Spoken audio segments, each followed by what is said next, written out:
Dans cette vidéo, nous allons encore simplifier davantage le code que nous avions obtenu lors de la précédente vidéo.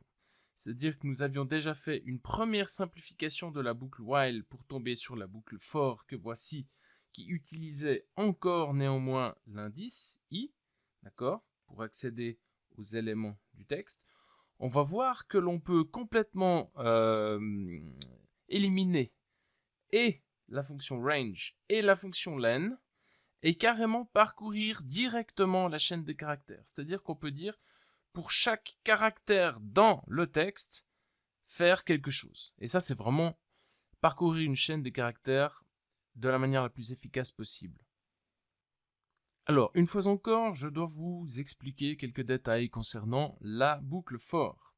La boucle for, en fait, elle est capable, avec la variable que l'on va écrire juste après le for, donc pour chaque caractère, et puis ici, on va mettre ce qu'on appelle en Python une séquence. Alors une séquence, ça peut être du texte justement, c'est-à-dire un objet qui contient plusieurs éléments. Ici, on a un texte qui contient plusieurs éléments.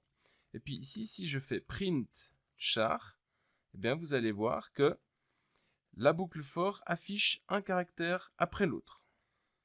Donc il faut vraiment comprendre ceci de cette manière. Pour chaque caractère dans la chaîne des caractères, salut, faire afficher les caractères. Je vous montre comment ça fonctionne en détail dans le code. Alors je vais une fois de plus lancer le debugger et puis avancer pas à pas à travers le code pour bien vous montrer. Donc ici, la variable char, elle va d'abord prendre la valeur s. D'accord ? Et là, on va voir qu'on va créer une variable char qui possède la valeur s.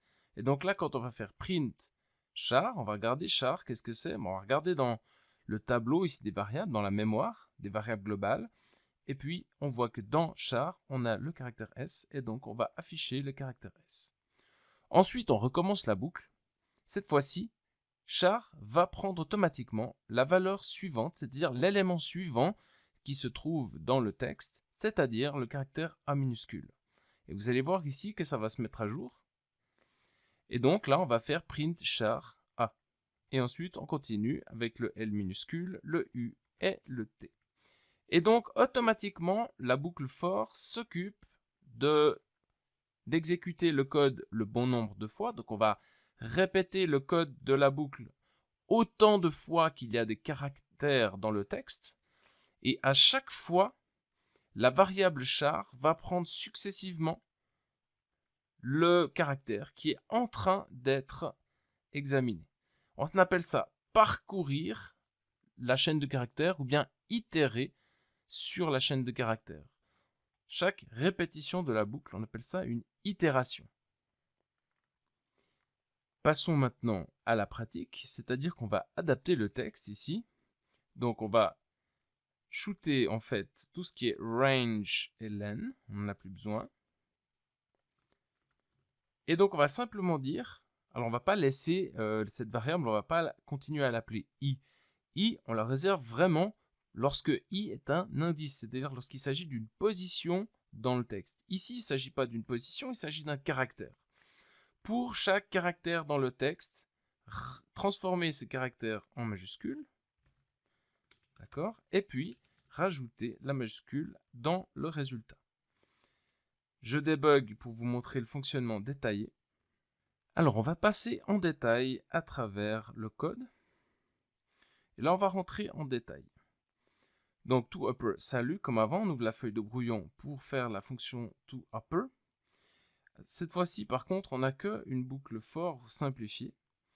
Donc là, on va mettre d'abord la variable result avec le texte vide dans laquelle on va accumuler petit à petit les majuscules.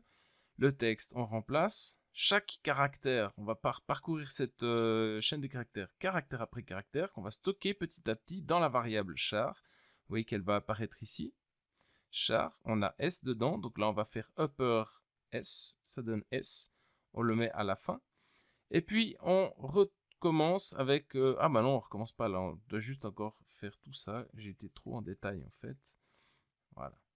Et là, on a notre majuscule. Et puis, une fois qu'on a ça, on retourne notre caractère majuscule qu'on va mettre dans Result. On continue. Cette fois-ci, je mets un peu plus vite.